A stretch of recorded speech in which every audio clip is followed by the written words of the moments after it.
Kerajaan Mataram atau Kesultanan Mataram merupakan kerajaan Islam yang berdiri di Tanah Jawa pada abad ke-17. Pada masa kejayaannya, Kesultanan Mataram menguasai seluruh Tanah Jawa dan kawasan sekitarnya, termasuk Madura kecuali Batavia yang dikuasai oleh VOC. Tak seperti kerajaan besar Nusantara lainnya yang berbasis pada maritim, Kesultanan Mataram justru berbasis pada pertanian. Berdirinya Kerajaan Mataram bermula dari keberhasilan Sutawijaya dalam pertempuran mengalahkan Arya Penangsang asal Jepang. Atas keberhasilannya tersebut, Sutawijaya kemudian mendapatkan hadiah hutan Mentawai dari Sultan Hadiwijaya.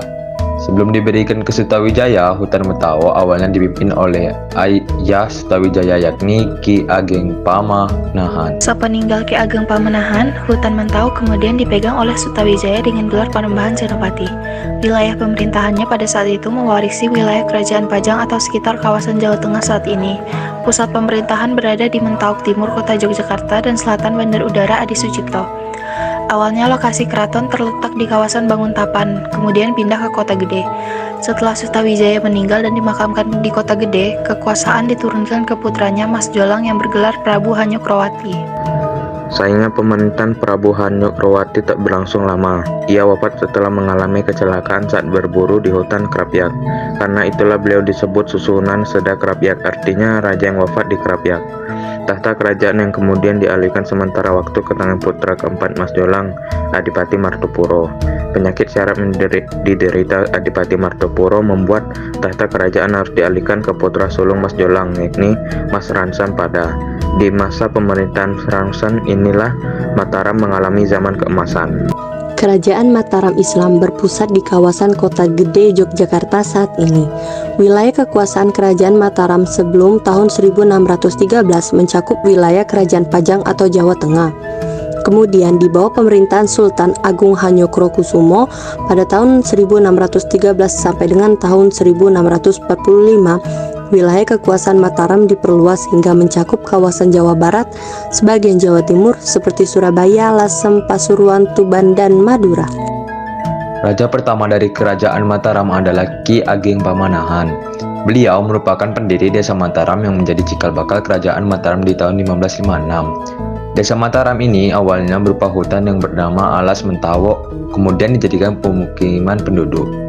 Di tahun 1584, Ki Ageng Pamanahan mengembuskan napas terakhirnya dan dimakamkan di kawasan Kota Gede. Kekuasaan Mataram kemudian dilanjutkan ke tangan anak Ki Ageng Pamanahan yakni Sutawijaya.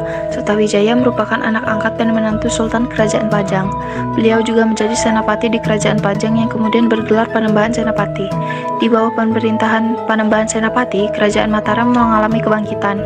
Kerajaan ini kemudian memperluas wilayahnya mulai dari Pajang, kemudian ke Demak, Pasuruan, Tuban, Madiun, dan sebagian wilayah Surabaya. Di tahun 1523, Panembahan Senapati wafat dan digantikan oleh Raden Mas Jolang, anaknya. Panembahan Hanyokroowati atau Raden Mas Jolang merupakan keturunan dari Panembahan Senopati dengan putri dari Ki Ageng Panjawi.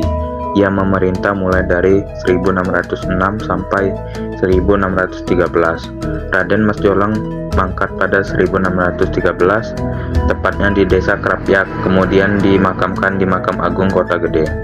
Sepeninggalan Panembahan Hanyokroowati, kekuasaan diteruskan ke putra Raden Mas Jolang, yakni Raden Mas Rangsang. Beliau pemerintah mulai tahun 1613 sampai dengan 1645. RM Rangsang lebih dikenal sebagai Sultan Agung, raja terbesar di Kerajaan Mataram. Pada masa pemerintahannya, Kerajaan Mataram mencapai kejayaannya, bahkan menguasai hampir seluruh wilayah Tanah Jawa.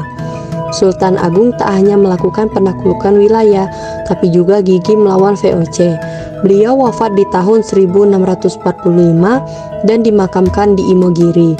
Di masa pemerintahannya, kerajaan Islam ini berkembang pesat sebagai kerajaan agraris, bukan sebagai kerajaan maritim.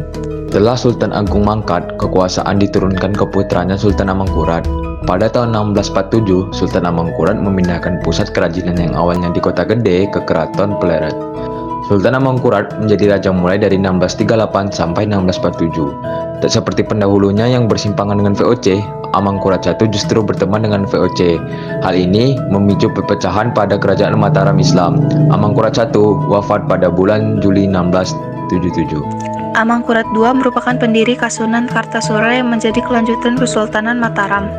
Amangkurat II memerintah mulai dari tahun 1677 sampai 1703. Raden Mas Rahmat sering disebut juga sebagai Sunan Amral atau Admiral karena menjadi Raja Jawa yang pertama kali menggunakan pakaian dinas berupa pakaian Eropa. Kerajaan Mataram mengalami masa kejayaan di bawah pemerintahan Raden Mas Ransan atau Sultan Agung. Pada masa pemerintahannya, ia memindahkan lokasi keraton ke Karta atau Jawa Kerta sehingga disebut Mataram Karta. Pemerintahannya mencakup wilayah Pulau Jawa dan Madura kecuali Batavia, karena sering mengalami gesekan dalam penguasaan perdagangan dengan VOC di Batavia. Kerajaan Mataram kemudian berkoalisi dengan Kesultanan Banten dan Kesultanan Cirebon untuk melawan VOC. Masa keruntuhan Kerajaan Mataram sebenarnya mulai terlihat sejak kegagalannya mengusir VOC dari Batavia, tapi keruntuhan tersebut terlihat jelas ketika Amangkurat I memindahkan lokasi keraton di Pleret di tahun 1647. Di masa pemerintahan Amangkurat I, Kesultanan Mataram sering mengalami pemberontakan. Pemberontakan terbesar yang dipimpin oleh Trunajaya akhirnya memaksa Amangkurat I untuk berkoalisi dengan VOC. Pengganti Amangkurat I, yakni Amangkurat II, juga kurang disukai oleh kalangan istana karena begitu tunduk oleh VOC. Hal ini memicu pemberontakan yang memaksa keraton dipindahkan ke Kartasura karena keraton yang lama dianggap sudah tercemar. Setelah Amangkurat II wafat, kekuasaan diturunkan ke Amangkurat III, Amangkurat IV, dan Pakubuwana II. Tak seperti pendahulunya yang tunduk pada VOC, Amangkurat III tak tunduk pada VOC. Hal ini membuat VOC geram dan menobatkan Pakubuwana I sebagai raja. Adanya dua orang raja memicu perpecahan internal di kalangan keraton. Amangkurat III kemudian melakukan pemberontakan dan ditangkap di Batavia. Kekacauan politik baru bisa diredakan pada masa Pakubuwana III yang membagi wilayah Mataram menjadi dua, yakni Kesultanan Ngayogyakarta dan Kasunan Surakarta. Tata kota kerajaan di Jawa umumnya memposisikan keraton, pasar, dan alun-alun menurut poros utara sampai selatan. Seperti pasar kota gede ini, pasar tradisional tersebut sudah ada sejak zaman Panembahan Senopati sampai sekarang. Di hari pasaran dalam kalender Jawa seperti hari Legi, pasar ini ramai oleh pengunjung, pembeli maupun barang dagangan. Kompleks Makam Imogiri merupakan kompleks makam para pendiri Kerajaan Mataram Islam yang dikelilingi oleh tembok yang tinggi dan kokoh. Makam ini dijaga oleh beberapa abdi dalam berbusana adat Jawa selama 24 jam penuh. Gapura makam memiliki arsitektur gaya Hindu dengan pintu kayu tebal yang dihiasi ukiran indah.